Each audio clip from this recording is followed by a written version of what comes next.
Today's training for you conscious mothers is 3 mistakes that you really don't want to make when it comes to taking care of you, or the umbrella term, the catchphrase, self-care, which what does that even really mean? We're going to be talking about that today.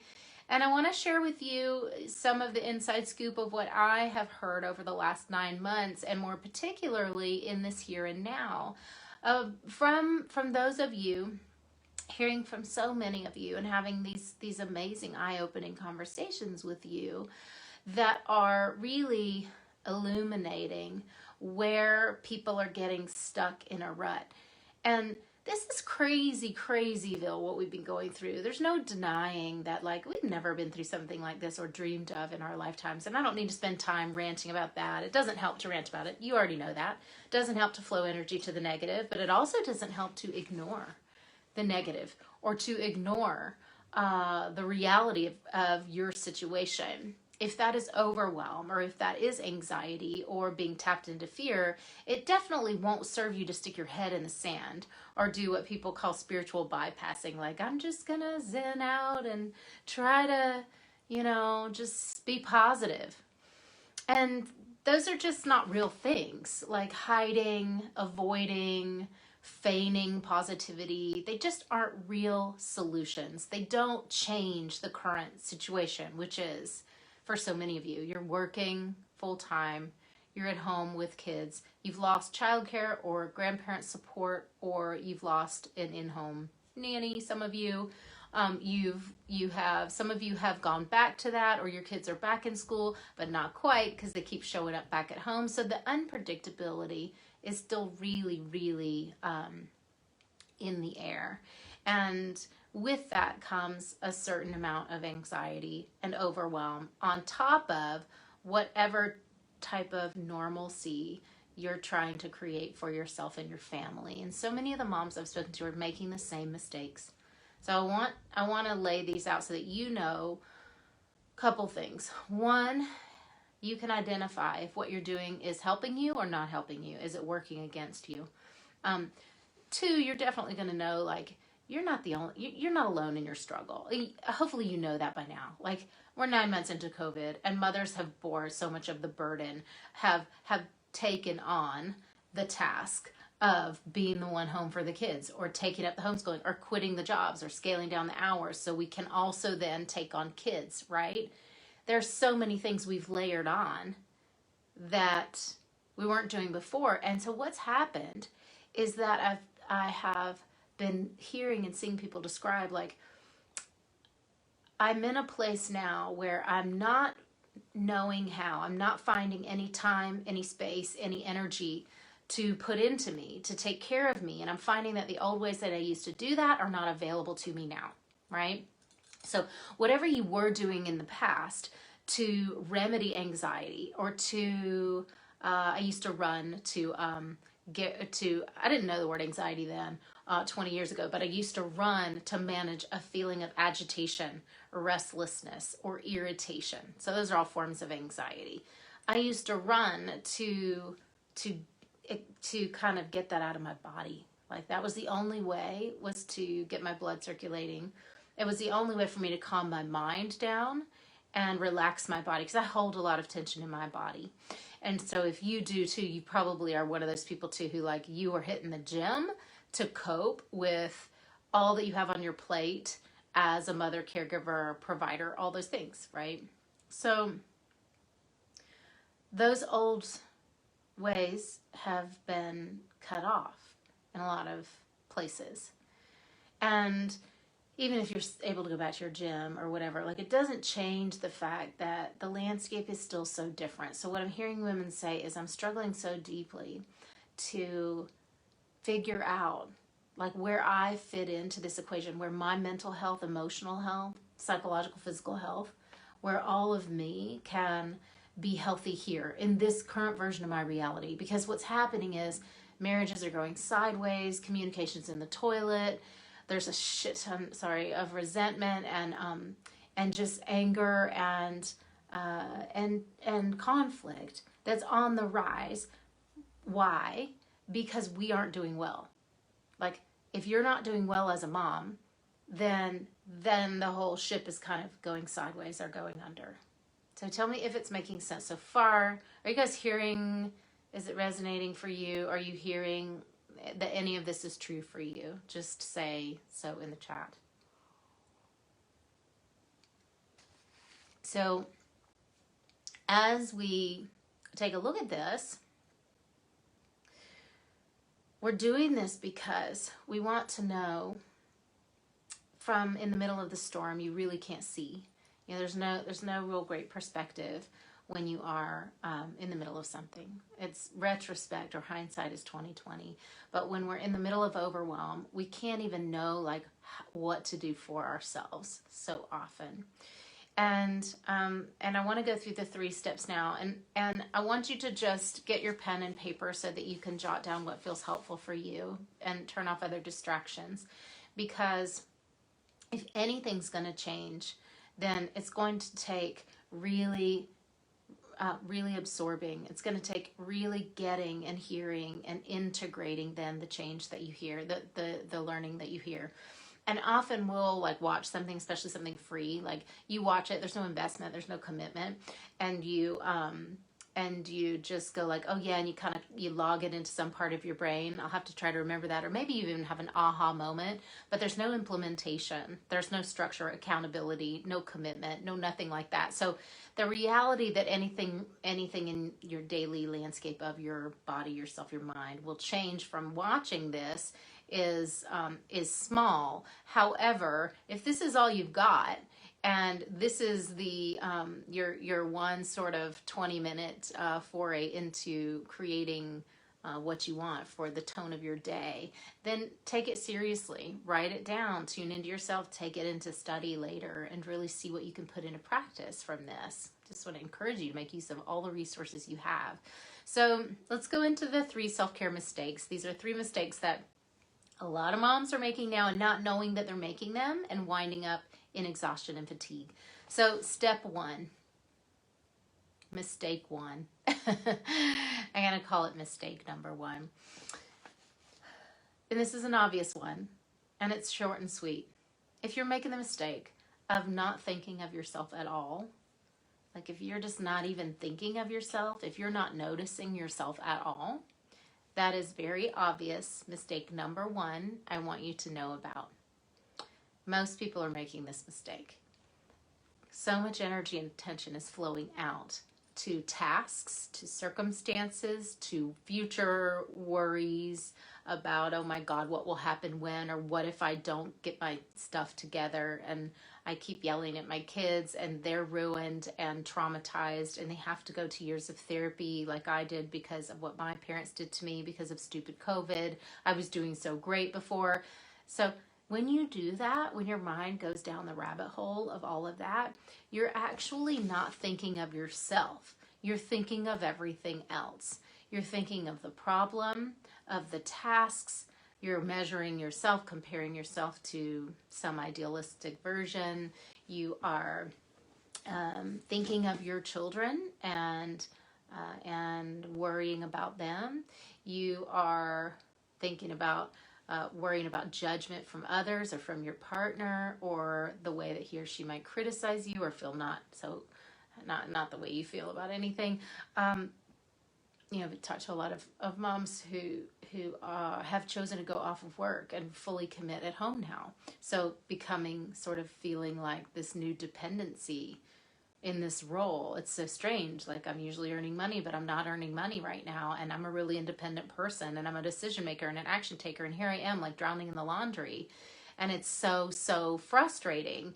And it doesn't feel like this isn't who I am. And all the ways I used to take care of me have totally disappeared. And so I don't know how to think of me now without those systems and structures. And here's what I want to say. When I get into these conversations with mothers, when we get into the real deal of what they're really feeling, what they're waking up with, is it anxiety? Is it overwhelm? Like, what's coming up? And then we go like, okay, how long's it been going on? Well, a few months, and there's almost always a but. If I'm honest with myself, like, I've always felt wired this way. I've always struggled with feeling like I need to be in control, or I've always had a lot of fear when I'm not feeling in control, or I've always kind of had a short fuse, but now it's off the hook. I'm yelling at my children. It's not acceptable to me. There's some, if we're honest, we can look back into patterns in our past, and we can recognize that it isn't new what we're feeling now. But because our old coping skills and ways that we propped ourselves up have fallen away, it feels new because it hurts more, it's harder, and we don't know how to now prioritize ourselves. Okay, so the mistake number one is just skipping over you altogether and focusing on everyone else in your life, focusing on and worrying about everybody else. Okay, mistake number two is a mindset shift, you guys. So it sounds like as long as they're okay, as long as everyone else is okay, it's usually your kids, as long as they're okay, I'm okay. As long as they're taken care of, I'm okay. And I want to invite you into a space where you question this thought, because what I see over and over again is women who are flowing that kind of thought or belief are actually not okay. They're not okay. The women who I know who are okay, and clients who've worked with me, are okay because they learn how to think differently. They learn how to not hinge and hang their happiness or their sense of contentment on whether or not their kids are doing okay in virtual school. Like, how many kids are doing really okay in virtual school? Some are, but a lot are not. A lot are really suffering. A lot are throwing their Chromebooks or iPads across the room. A lot of them are slamming them shut and running out of the room. It's drama. It's hard for them, just like this is hard for us. And the more hard there is sort of swimming in the ether, in the air around them, then the more we all feel it, right? So the mistake too is the thought that says, if they're okay, I'm okay. Or as long as everyone else is okay, I'll be okay. And I find that is not true. I find that it's not true. And what I want to say is, it comes from old thinking. It comes from old paradigm. This, it's not okay to take care of me if it's going to take away. So this is what our minds tell us. It will take away from them if I take care of me. Like there's one bucket and a limited amount of care and love in it. And if I give some to me, they're going to starve. They're going to be love starved. And so the way it plays out is, I'm scared of upsetting people. I don't want to make time for me because then I'll have to just spend more time later, like cleaning up the mess of that. Or if I now, after these long time patterns, go to take care of me, then it's just it's going to upset somebody. Like my husband's going to get pissed off. The kids are going to be like, "Where are you, Mom? I need you." And meanwhile, you're just trying to spend an hour with yourself in the bedroom with the door locked, not hiding under the covers, but actually doing something productive for yourself, right? So the thinking is, if it's going to cause stress in the family, it's not worth it. But I want to offer you a higher thought. What you're really saying is, if it's going to cause stress in the family, I'm not worth that. And I'm just holding up a mirror for you. Tell me if you feel that. Have you ever had that thought? I'll just suck it up and keep going. I want to hear from you guys. I can't see your comments. So it's not worth it if it causes me stress. You know what? There's already a lot of stress. There's already a lot of stress. You may not know how, and that's okay. Then you need to work with somebody to figure out the how. If you're stuck and you want to feel better and you don't know the how, then that's when you need to hire someone to show you that piece. But if you're in that phase where you know how to take care of yourself, you know what to do, and you're not taking that action because you just don't want to upset anyone, then I invite you into a space where you're really questioning that logic. Does it make any sense that there's a limited amount of love to go around, and that if you give yourself some, your kids will starve?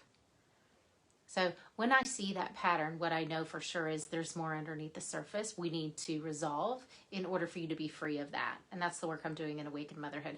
You got to get underneath the surface and find out, what the hell is that is constricting me, that's keeping me scared, that's keeping me feeling angry and resentful, like that's the safe place to be, instead of just discovering like how I can free myself to make myself feel better, right?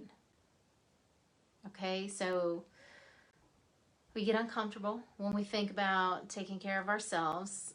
And if you feel that, then it's a reflection for you. It's information that there is a barrier. There is a big obstacle in your way to being healthy right now, right? So there was some conditional sort of stability going on before that you weren't sourcing from inside of you or your higher self. And now you're feeling the result of that, right? It hurts. It's hard and it's scary. And it's okay. It just means you're having you need a skill upgrade. You need to gain the skills that you don't yet have in order to be able to swim in this current situation and come out on top instead of just staying treading water and going under, bobbing under. So you really get to choose, how you want things. You get to choose that. I've had so many clients, by the time they find me, they are physically ill, really physically ill, deep in autoimmune disease, or drinking way more than they know is healthy for them. Not to mention chronic back pain, migraines, so many of those things we see when we've been avoiding this kind of imbalance, like imbalance in the marriage, or working too hard at home, everybody else just slacking, kids not pulling their weight, family's not cooperating with you, you're not feeling respected. The body expresses that eventually, so we get sick. I've had clients who are on medication for depression because of not knowing how to change their life circumstance, right? It's like, I'm just going to numb out because I don't know how to change this. I'm in an imbalance and I'm scared I have no power to change it, which isn't true. And then, so I better just kind of numb out, right? And not feel, because I don't think there is a way. Or if there was, I'm not big enough to change it. And that's just total, absolute BS. And I've had clients who were silently plotting the end of their marriage, calling lawyers, running numbers. How much is it going to cost me to run a separate household? Because they don't know how to resolve the issues in the relationship. Again, like, you can go any way you want to go. You can go any way you want to go. You might realize your highest self has outgrown your relationship, but that's a different topic. What I see women doing is avoiding the confrontation of the reality, avoiding the reality of what's really going on, and avoiding addressing it, and just deciding that they won't be able to change any of it anyway, so why even try? And it's just going into victim mode, right? And so here's the thing. If you're in this and making this mistake, it can all be changed. It can all be shifted. It can all be fixed. But if you don't know how, then you need to find out the how. That's the piece that's missing. It's not that you're a bad person or you're not strong enough or whatever, or you have so much trauma in your background that you can't overcome it. None of that is really true. It's about your desire and your decision to do things a better way, to get a different result. And so, I just want to end on sort of that point with, you cannot give to anyone else what you don't know how to give to yourself. And when I'm in conversation with mamas all the time, what I hear them saying when I go, what do you want to be able to give your kids? Like, what do you want them to have? It's, I want them to feel secure and safe. I want to hear them laughing. Like, I want us to be able to, I want to have fun again. It's been a long time, and I want to be able to feel relaxed enough to have fun, right? I want to play. I want to laugh with my spouse. I want to laugh again. So many people want that. We want to be easygoing enough to laugh and to handle it when the stuff hits the fan and you got to just roll with it, like to be able to adjust, to be able to stay connected to your center, right? So safety, I hear, security. I want my kids to believe in themselves and know how amazing they are. I don't want them to grow up and choose messed up relationships. I don't want them to enter abusive relationships and because they don't believe in themselves. I don't want them to doubt their worth like I doubt my worth. Here's the thing, you guys. They're going to model after you. So there is no thing you can give them, like I'm going to implant in them a sense of worthiness, if you don't love yourself and know your own worth. And I say that from love. I say it because it's better for you to be awake to this so that you can do something about it rather than digging your head in the sand and trying to pretend like I'm sure they're just going to be okay, so I'm just going to zip that off like you know, like the generation before us did. Like, you're fine, you're okay. You know, suck it up. You'll be fine. You're so much smarter than I am. You're so much more capable than I am. This world is this more aware, awakened place than it was when I grew up. Like, they're drawing from us. Everything they learn about relationships, they learn from us and their other parents. And that's just it. So they're feeling what it feels like to be in a relationship, to be valued, to be minimized, to be abused, to be respected. They're feeling it all in their it's integrating into their nervous system, and it's encoding in their being. So what are we doing here? Ignoring what's not working, right? This is motivation for us to clean up our side of the street so that we really are giving them that future that we know that they're worthy of. We don't question our kids' worth, you know. And sometimes if you have worthiness issues, when they hit teenage years, you start questioning their worth because they become assholes and they tell you exactly what they think of you and they show you all of your mistakes. And then that's a whole other topic for another day. But wouldn't you like to sort that out before they become teenagers? Wouldn't you like to be able to know that you're feeling proud when you see them graduate or going to their wedding and feeling like, I did my very best. And yes, I made mistakes. But man, I really got control of what had control of me. So that's that shift. If you want to give your kids something, but you don't know how to give it to yourself, then that's the missing piece for you. That's what you have to find, okay?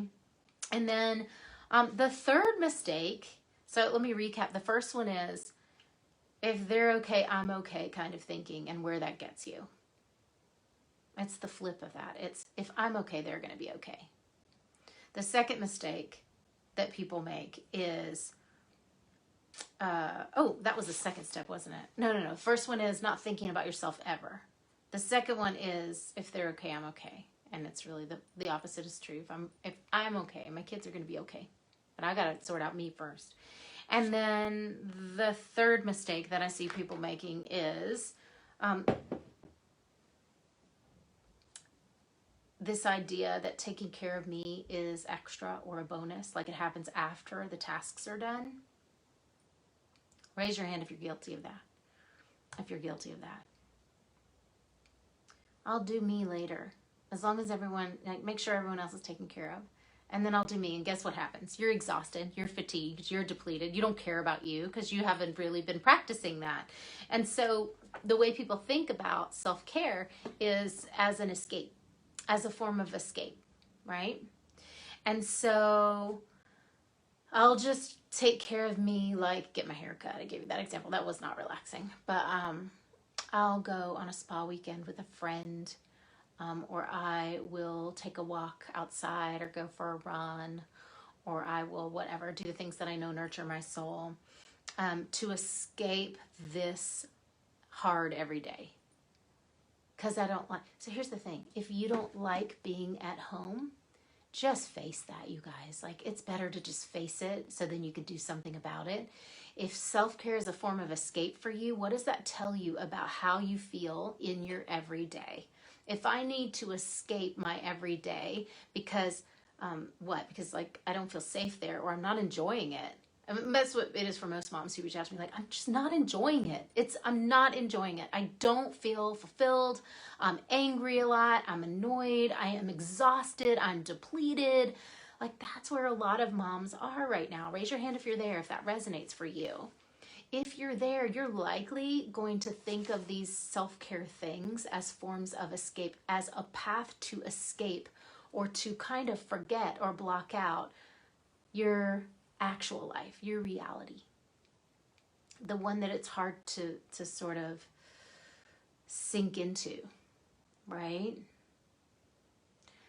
So if that makes sense for you, then just sit with that hard thing for a minute. Hi, Kim. I'm so glad to see you here. And hi, Jess. I'm so glad you guys are joining.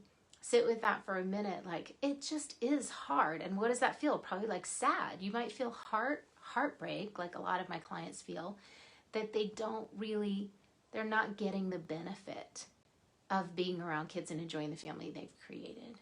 And so if you're there, be there. Be there. Don't pretend you're not there. Just sink into it for a minute. And let yourself be in the reality of that. Like, yeah, we can't do anything about it to change it unless we're willing to really see it, right? And so what I know to be true is that the escape is temporary, and what we come back to is what we really are and what we're being and what we have, right? And so what we want to do is, one, be really real about that. So get your head out of the sand. Get your head out of the sand and care about yourself enough and care about your experience enough. Decide that you matter enough, that how you feel matters, right? How you feel really matters. It matters. It's important that you make space for it and make room for it. We did this in our challenge together. If you missed the challenge, then scroll back through the feed. You can take yourself through that. It's like, make space for what you feel. It is of value. What's not helping is to measure how well you're doing by how well everyone else is doing. We already know that. That's old system. It doesn't work. It makes moms crabby and bitchy and exhausted and have massive health problems that then impact your future capacity to work, to earn a living. It's all real. It's all happening. Like, do you want to go down that road, or would you rather take some ownership and like get uncomfortable for a minute and really notice how you're feeling so that you can choose whether you want to change that or not? And the fulfillment comes from within. It comes from within. It doesn't come from the partner, the spouse. It doesn't come from kids who happen to be having a great day in virtual school. So, man, that must mean I'm doing a good job. It's funny. I have a dog who we adopted when she was 3. She's a border collie, so she's brilliant. And she's also a girl dog, very sweet. And I pass people on the trail. I take her on the trails with me here. It's amazing. Foothills trails, and she's never on the leash because she doesn't need to be on the leash. Except every now and then she embarrasses me because she loves tiny dogs. So she'll like run into someone's yard to see their off-leash tiny dog. But on the trails, she's great. And mountain bikers fly past her and she like gets out of the way. And it's amazing. And people at least once a week will stop me and say, wow, I dream to train my dog as well as you've trained your dog. I have this moment where I'm like, I'm not going to go into it with someone I don't know, but there's a moment of humor. I have a giggle inside of myself, and I think like, yeah, I attracted her. Like, what can I say? Like, she came to me like this. She came to me perfectly well behaved because I was focusing on joy, because I was focusing on play, because I was focusing on having more fun. My dog came into my experience out of the clear blue sky, seemingly, and we manifested her into our family. I didn't create that, but she's a match for my experience, right? She's joyful. She's a love burst. She loves on everyone that she meets. She's absolutely amazing. And she's a reflection of what I was becoming a match for when she came into our life. And our kids as well. There's this experience of like, I'm going to live or die by how my kids are doing in a day, but how are you doing? What are you learning what are you consistently being, right? That's a big question for you to ponder and take with you. What am I consistently being? What mood am I? And you can read it by your mood. What am I consistently being? If I'm snapping at my kids, I'm consistently being irritable and unapproachable, right? If I'm dragging myself around and going, give me just a minute, mommy's so tired, I'm consistently being like a shell of a human. I'm consistently being fatigue. I'm in the energy of fatigue, so I'm not taking care of me. So you can notice those things. So feel what's stuck, feel what part is yours, and that's what part you have power over, right? What part is yours? What's in your mood? What's the narrative in your mind? What is the energy you are carrying? What are the words coming out of your mouth, right? Where do you get stuck? What are you being? And that's where you are. And if you feel amazing in your life and in your family, and you're really proud of the work that you're doing there, and you feel a great sense of accomplishment there, then likely you are really, really thriving, and your family likely is thriving. If any part of that is not true for you, if you are in overwhelm, if you're running on empty, if you're irritable and snapping, you are not thriving, but you can.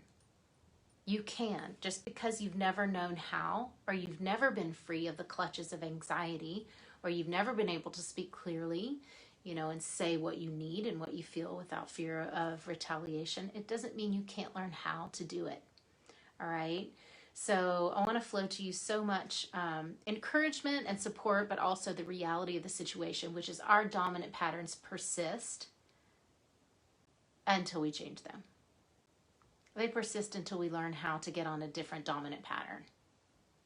Okay? And that is the work that I'm doing with my clients. So if you're hearing this and you're thinking, oh my God, like I know what I want, I'm just scared, I encourage you to reach out and let's have a chat about it, because it may be easier than you realize. It may be a different, there may be some different thing that you need to have your eyes opened to kind of where you're stuck.